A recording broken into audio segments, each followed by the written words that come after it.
150 million stake he sold. Yeah. So, well, we're live for our YouTube pre-market recording. So, good morning, everyone that's joining in the live trading room, in our Discord, and to everyone on YouTube. Welcome to our pre-market analysis for April 15th. We're already halfway through the month, man. So, time is flying. Let's get right at it. I think there's a lot of good opportunities today. And we were just commenting on Virgin Galactic, and I want to start off with that one. So, Virgin Galactic is getting hit. Look at the daily chart. Nobody wants this stock anymore. It broke the 200-day moving average. This thing obviously was a Wall Street bets, like meme stock. It rallied up to 62 bucks, and we're down like what? Maybe like 60% from the high. I really don't see I don't see support on the stock until like $24, maybe even $23 on the daily chart here. What's happening? Well, Jamal sold his entire, he no longer has stake in the company. He sold all his shares. And then Richard Branson just sold millions of shares. And so you got the two head honchos of this company just dumping shares. So if you got the two head honchos dumping shares, why should the average investor be invested in it? I mean, if their stake is being reduced. Not to mention as well, Virgin Galactic is still a pre-revenue company. They make $0. So this company, I mean, this stock rallied on the hype and the expectations and where it could go. But here it is, coming back down to reality. Gravity will pull that ship down. And here it is. So honestly, my pre-market game, my game plan is gonna be pretty simple. If I want to short this sucker as soon as I can, because this thing is gonna come down. And level 2, I don't see any buying support on this until I'm seeing really. I mean, obviously pre-market data, but 25 there's a little bit of buyers. But if it doesn't hold 25, guys, this is coming down to like 24. I mean, and 24 doesn't even have a lot of buyers. I see some buyers at 23, but once the market opens up, let's see when more data comes in and see where the buyers are. If the stock does rally, I'm just gonna, I really want to see it kind of test that 25.80 range to see if there's some overhead resistance on it. If I do see it fail and there's like a top and tail bar, I'm going in for the short. So that's my game plan with Virgin Galactic. I'm gonna keep it very simple. Next stock is Coinbase. So Coinbase closed yesterday at 328. It did IPO yesterday. We did trade it in like those first like 6 minutes. So we walked away making cash. And I think out of the entire day trading community, you know, we're one of the few lucky ones, because there are some people that I follow on Twitter, some really good day traders who have a great record. Lost like $1.6 million on Coinbase yesterday trying to bounce it, and it just collapsed. High of almost 430, low of 310. So that's an enormous range, especially for the first trading day of a stock. It's gapping up. Looks like it's not going to hold. So the only problem with Coinbase, and this is going to be a B-list stock for me, but I just do want to cover it. You can't short it unless you have a boutique broker where you're paying for locates. So you can only go long, and there are no options contracts. So that's why it's going to be a B list for me, because you only have one way to trade it, which is going long. So if we do see it go long and break out of like that 355 range and create a new upward trend, I'm down to play it. But I'm not going to rush into it. I'd rather wait until options contracts come up, but I did want to cover it just in case. Tesla. I'm going to watch Tesla very closely today. Some economic data came out today, and if you guys haven't noticed, look at the 10-year yield. It's down to 1.59. So the whole like interest rates rising and impacting the valuation of these tech names, the whole case of that was if interest rates rise, it's going to challenge the valuation of a lot of these high-tech growth companies like Tesla. You now have the 10-year yield dropping below 1.6. I think this is an opportunity for Tesla to rally. And a lot of the tech names that have been hurt because of the whole fear of the 10-year yield. So I'm going to watch Tesla very closely today. I think Tesla today could have a nice bid on it. So it's going to be an A-list stock for me. Another name is going to be Nvidia. So Nvidia got a couple price target upgrades. Let me reference it. I'm going through the channel. Where are you? Nvidia, $750 price target from Raymond James. The stock is gapping up pretty nicely, 14 points or 15 points. We don't have to look very far. Just the other day, yesterday, or 3 days ago, the high is 628.77, right? Look for that. If Nvidia breaks out of that, this thing is going to rip even more. So let's see how it looks on the daily chart. Yeah, guess what this is? This is a bull flag setup, baby, on the daily. So I think Nvidia's got some more room to run. And the RSI is at 69.58 with pre-market data. So it's still good. I think Nvidia can hit 635, 640. I mean, if the rally is strong. So I'm definitely going to play Nvidia today. Nvidia and Tesla are two expensive stocks, but if we get the trade right, we can get really, really rewarded on it. Bank of America reported earnings today. It's gapping up very small. I like this little setup that it's creating. So here is my game plan. If Bank of America just wants to sell off, if it breaks below 40 bucks, I'll go in for the short, put my stops at like 40.15. I'm only risking 15 cents on this small bear flag formation. If Bank of America rallies, it needs to break out of 40.15, and then I want to see it test that like 40.30 range. And if we can see a nice rally from 40.30, then I will go long Bank of America. Did I cover QS already? No. QS is a stock that is getting hurt today. Short seller Scorpion came out, said this is a piece of crap, pretty much. So pull up a daily chart and you'll see that it really broke a huge support zone at the $40 range. $40 was some support that where it had some bounces. It had 1, 2, 3 bounces, and it could have held again, but the short seller report came out and it failed the $40 range. On the daily chart, I don't see anything holding this sucker. I want to see 35, 29, and then 25.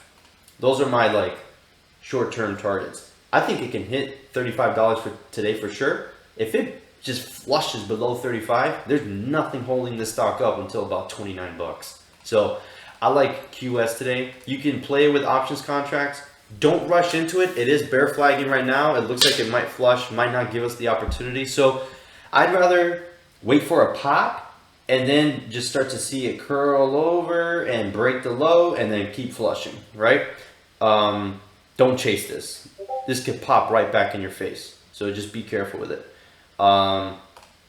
Moderna. I like Moderna. Moderna came out with some news this morning. Some news on their drugs. Let me see here. Oh, wow, there's a lot of... My news feed on Moderna is pretty packed. Let me see here. What was it? I want to quote it correctly. Come on, Moderna. Okay, Moderna met with Nexus Pharma regarding vaccine manufacturing. No, that's not the one I wanted. Okay, that probably is. So, regardless, I don't have it in front of me, but I like the volatility. It was gapping up, it sold off. So the way I see it, if Moderna can reclaim like 158.50, I'd like to test it and go long, but you're gonna have to put your stops at like 156.50. So you're already risking 2 points on the trade. But if Moderna flushes, breaks below 156.50, I'd go in for the short. First target, 154. All right, so that's my game plan on Moderna. One more stock for my A list, GSK, excuse me. The reason why I like GSK is because it's flagging in pre-market, it's holding the flag, and there was news that came out that a why am I like so disorganized with my news today? Yeah, sorry guys. I wanted to quote the guy correctly, but there was someone that took a huge stake in GSK today. Hedge fund Elliott. Yeah, there we go. Hedge fund Elliott. Sorry, thanks Taj. Thanks for the alley-oop. So Elliott took a huge stake in GSK. You had a nice pop in it, and it's flagging. I like the flag. I like that it's holding. So if we could see it break out of 38 bucks, I think it'd be a pretty nice ride to the upside. Put your stops like 37.50, 37.30 if you want to give it a little bit more room. And let's ride this puppy up. I think my first target is pre-market high of 38.70. Pull up a daily chart on it. And oh, look at that. You're sitting exactly on the 200-day moving average. So this is a key important level. So if we can hold the 200-day moving average and break out, my first target is 38 bucks, and past that, I think we can see like 38.50 on it. Past that, like 38.84. So that's what I'm seeing on the daily, and I think we could definitely hit that. So, oh yeah, totally hit that. So we actually hit those numbers like in pre-market. So if we can break out of that, I mean, this can go on a nice run. So with that being said, Tosh, let me pass it on to you, bro. Yeah, so a few names that I'll be mentioning early on. Kick things off with the spies. Definitely going to be keeping an eye on the spies. As we probably noticed by now, the spies have had an enormous rally during the pre-market session due to a lot of the economic data that came out. Some of the jobless claims, retail sales picked up, surpassing expectations, and as a result, you're seeing the S&P really put in a strong rally after yesterday's ugly sell-off. So for me, definitely going to be keeping an eye on the spies for either a potential breakout or breakdown. If the spies really start to retest 414 and break out of that pre-market high around 414.12, we can look for a long. We can play this long to the upside. Price action is fairly close to the daily AMA. Although it is overbought on the daily, the RSI I believe is around 72. There's a potential that this could form a flag here and continue a rally. Yep. So with that being said, I know a few of us are short the S&P. Use day trades to hedge yourself with the swing trade. Yep. So if the spies start to rally, hedge yourself by making money on the upside with some of these options contracts. My game plan with the swing is if it does break the pre-market high, I will actually sell my original put position. I sold half of it yesterday. Sell my original put position and reestablish a new put position. And I'll go over a little later why I'm doing that, but as of now, that's the game plan. So, like I said, if the spies start to reclaim 414, we can look for a long. However, if it starts to break below 413.50, 413.40, we could definitely look for a short. You could definitely see the spies come back down to 413, and if selling really starts to pick up, you can see yesterday's low. 414 is a strong resistance for the spies. I think that's become pretty clear over the past 3 days. What is this? Tuesday's high was 413.50. Yesterday's high was 413.96. Pre-market high is 414. So you pretty much have a 50-cent range of a strong resistance. So keep that in mind. Although the spies do look strong, at any moment it could flop. So I'll be keeping an eye on that. Along with that, I'll be keeping an eye on Apple. A couple of reasons I really want to keep an eye on Apple is I think whichever direction Apple picks today, it could be a strong move in that direction. So for example, if Apple rallies up to about 135, starts to test yesterday's high and breaks out, that would actually be a bull flag breakout after a few days of consolidation right near the AMA. So there's potential if the market's strong, if the Qs are strong, if the SPYs are strong as a whole, you can see Apple rallied up to that high from yesterday and possibly even break it, forming that daily bull flag breakout. However, if Apple's weak, if the market's weak, it really starts to break down. This has the potential for a double top up here from the big sell-off that happened yesterday. There would be continuation of that. So with that being said, I really want to keep an eye on it. What's going on right now is just some consolidation. Pretty much a range of around 133.70, the lows 133.40. So you pretty much have about a 30-40 cent range going on right now. So out of the gates, if it starts to trade above 133.80, you can look for a long. And if it starts to dip below 133.40, we can look for a short. I would highly suggest being a little more patient with this setup to find which direction the overall market wants to take out of the gate. Maybe get 5, 10, maybe even 15 minutes, because we are at an inflection point in the market, that 414 level. So there's a high risk of maybe getting teased at these levels. So wait for a clear direction, and then we can always play some type of bull flag or breakout, something along those levels. Also, I'll be keeping an eye on this is a smaller cap stock, TAOP. This is a Bitcoin mining company. They signed a purchase agreement with Bitmain for Bitcoin mining. So obviously, anytime NFT, Bitcoin mining, EV, you hear any of that stuff, the stock automatically gets a pop in it. And that's exactly what you're seeing with TAOP. Really good volume coming in, especially over the past 30 minutes or so, doing about 500,000 shares per candlestick. The high was $9, and kind of the base of this consolidation is around $7.30. So what I would like to see is TAOP, if you can start to break above 815, 816, 820, we could look for a long, throw our stops around 750. However, if it starts to look weak, which mind you, a lot of these names have been, a lot of the NFT, Bitcoin mining names have had pre-market pops and then started heavily selling off afterward, just slowly selling off.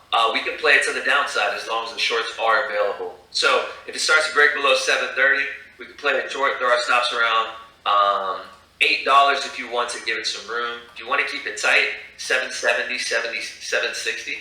And there's really no support until around 670, possibly even 630 if it gives up that level. So that's two ways to play TAOP. Another name is INO.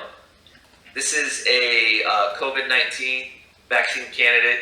They pretty much said it has a robust response against coronavirus strains. So that report came out today with their vaccine.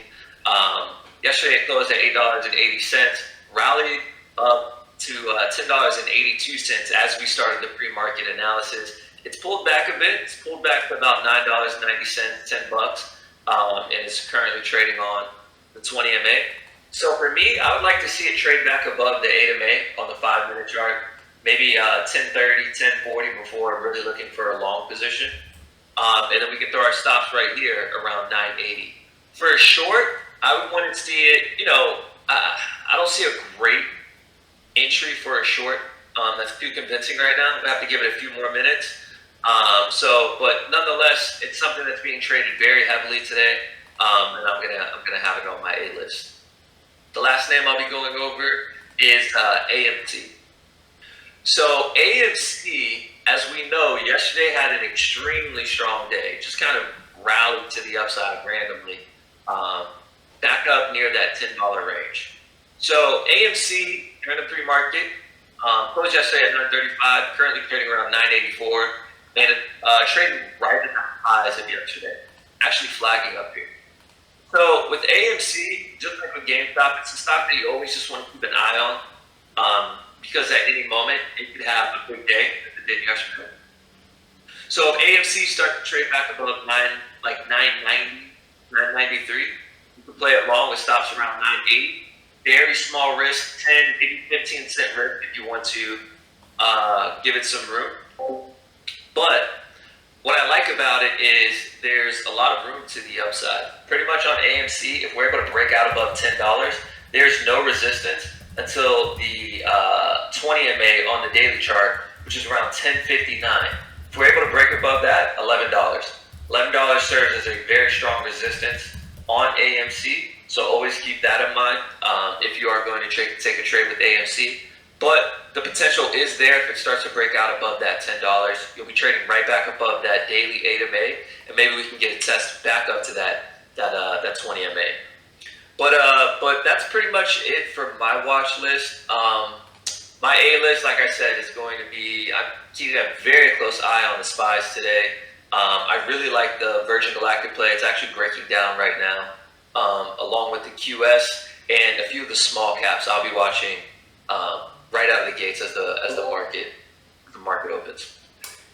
Yeah, I just typed in Discord. So with Virgin Galactic, it already broke 25. So be careful rushing into the short. I'd rather see it pop a little bit, and then we go in for the short if it breaks 25 again.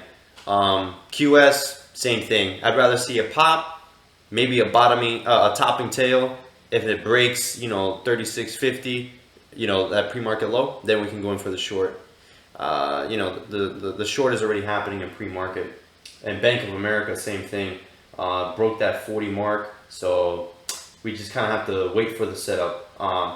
But for that being said, we've got less than 3 minutes before the market opens. So thanks everyone on YouTube for tuning in. Please go ahead and like our video, subscribe to our YouTube channel, and we'll see y'all later with our trade of the day.